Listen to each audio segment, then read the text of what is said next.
안녕하세요, 원자랄입니다. 루피는 마지막으로 달 여행을 떠난다면 믿으시겠습니까? 지금 설명해드리겠습니다. 원피스에는 달과 연관된 내용이 무수히 많이 나왔습니다.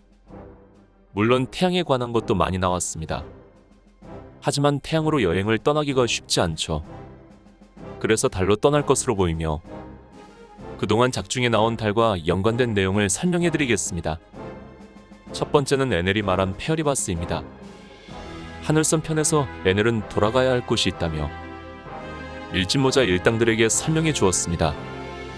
자기가 태어난 하늘섬에서 신이란 존재는 그곳에 존재하는 자를 일컫는다고 말했습니다.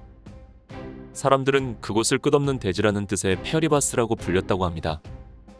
그리고 에넬은 루피와 결전 끝에 패배했지만 달을 보면서 자, 가자 맥심. 밤하늘에 눈이 부시도록 떠있는 저 신의 세계로 페어리바스로 라고 했습니다. 즉 페어리바스는 달인 것으로 확인되었습니다. 그러므로 달에서 내려온 민족들이 하늘섬에 정착한 것으로 보입니다.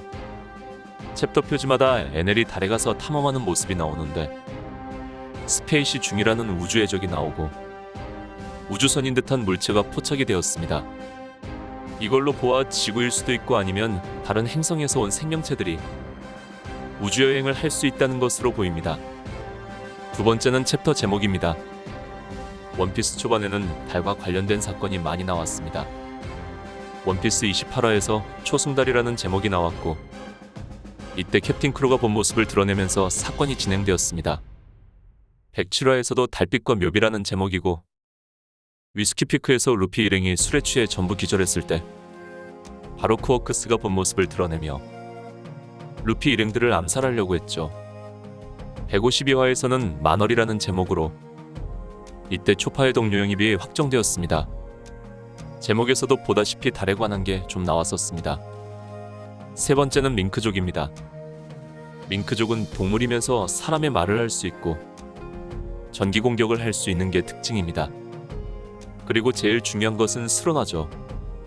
밍크족들은 보름달을 보면 기억 밑바닥에 존재하는 야성이 깨어나 놀라운 힘을 얻는다고 합니다. 하지만 단련이 부족해 의식을 유지하지 못하면 하룻밤 만에 싸우다 지쳐서 죽는다고 합니다. 그래도 모자나 색안경으로 달빛으로부터 눈을 가리면 원래대로 돌아온다고 합니다. 여기서도 달에 대한 내용이죠. 네 번째는 루나리아족입니다. 물론 달과 연관이 없는 불에 대한 능력을 사용하지만 루나리아족의 루나는 달을 의미해 달과 연관된 것으로 보입니다. 다섯 번째는 코즈키 일족입니다. 코즈키 일족의 문자와 와노쿠니 문자에는 항상 달과 태양이 있습니다. 그리고 코즈키라는 이름은 일본어로 츠키의 달과 비슷합니다.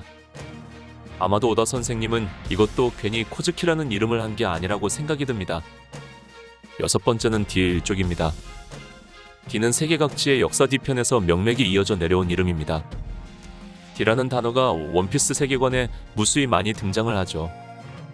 닥터 쿠리아가 몽키 디 루피의 수배서를 보고 골드로저의 본명을 작중 처음 언급하며 살아있었나 비의 의지가라고 되뇌었고 흰수염 에드워드 뉴게이트는 로저와의 술자리를 가지는 도중 이러한 이야기를 질문하면서 D의 정체를 알았죠. 이때 로저가 한 말에 따르면 D는 까마득히 먼 옛날의 이야기라고 했습니다. 여기서 D의 정체는 먼 옛날 달에서 온 민족들이 아닐까요?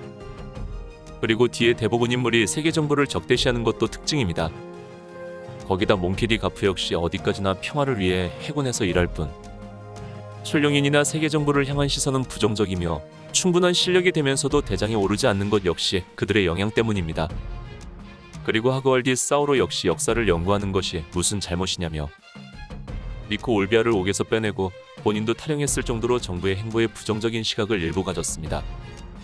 그리고 정부는 D에게 시선이 집중되는 것 자체를 경계하고 있는데 그렇다고 정부가 탄압을 시작하면 바로 주목할 것으로 생각했는지 정부 측에선 무리하게 탄압을 하여 숨겨진 진실이 드러날 수 있는 가능성이 생기게 만드느니 차라리 끊임없이 경계를 하는 것이 최선의 선택으로 보입니다.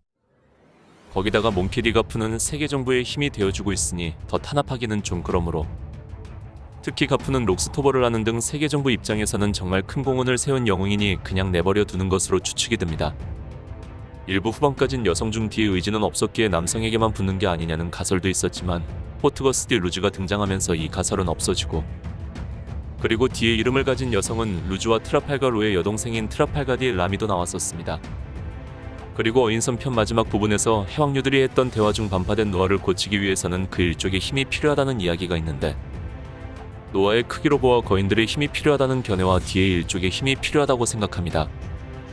이 두 조건을 충족하는 하고알 디 사우로가 있어 사우로의 가문이 아니냐는 추측이 나왔었습니다. 앞서 로빈과 넵튠 왕이 대화했던 내용 중 조이보이라는 공백의 100년의 기간에 살았던 인간이 나오는데, 이 인물이 뒤의 일족의 시조일 가능성이 있습니다. 게다가 조이보이는 800여 년 전 당시의 포세이돈과 노아와도 연관이 있기 때문에 뒤의 일족인 루피와 시라오시의 연관성을 생각해보면 꽤나 신기합니다. 제 생각에는 아마도 노아와 고대 병기인 해왕류도 달에 있었던 것으로 보입니다. 그래서 달의 민족인 뒤의 일족과 포세이돈은 서로 공존하며 살아왔으며, 노아와 해왕류를 끌고 지구로 내려와 살고 있었지만 세계 정부에 의해 레드라인 미친 어인섬으로 내려간 것으로 보입니다. 아무튼 저는 뒤의 일족은 달에서 온 민족이라고 생각을 합니다. 그래서 지구에 있던 생명체들은 힘을 합쳐 무슨 이유인지는 몰라도 달에서 온 민족들인 뒤의 일족, 루나리아족 등과 전쟁을 해 세계 정부를 세운 것입니다. 단 여기서 차이점은 루나리아족은 현상금 수배서가 붙고 뒤의 일족은 현상금이 붙지는 않았는데, 왜냐하면 뒤의 일족에 비해 루나리아족은 강한 특성을 가지고 있어 세계 정부에게 위협이 될 것으로 보여 수배서가 붙은 것이고, 뒤의 일족은 그냥 이름만 뒤일 뿐이고 강한 특성을 가지고 있지 않고 신기한 운명을 가졌을 뿐이어서 수배서가 붙지 않는 것으로 보입니다. 그리고 뒤의 일족인 루피와 로저의 공통된 발언에서 아마도 제 생각은 달을 모험해보고 싶다이지 않을까 싶네요.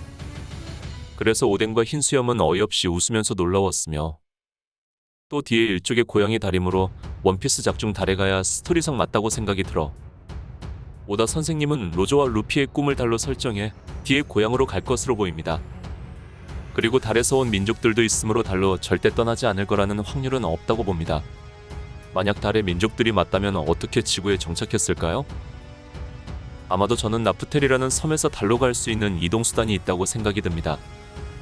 근데 그 이동수단은 태양의 신 니카인 능력이 달로 갈 수 있는 것과 내용이 연계된 것으로 보입니다. 그래서 로저는 니카인 능력이 없고 시기가 안 맞아서 달에 못 간 것으로 그 의지를 잇는 자를 위해 마지막 해적의 불씨를 남기고 갔습니다. 아무튼 루피 일행들은 라프텔에서 역사를 알고 세계전쟁을 일으켜 어인족, 노예 등등 해결을 하며 다시 라프텔에 가서 달로 갈 수 있는 이동수단을 타고 달 여행을 즐겁게 떠날 것으로 보입니다. 그 달에도 또 숨겨진 역사가 있을 것이므로 로빈도 즐겁게 따라가 원피스에 숨겨진 역사에 대해 알려줄 것이라 생각합니다. 여러분은 어떻게 생각하시나요? 좋아요와 댓글은 저에게 아주 큰 에너지가 됩니다. 한 번만 눌러주시면 감사하겠습니다. 원자랄이었습니다.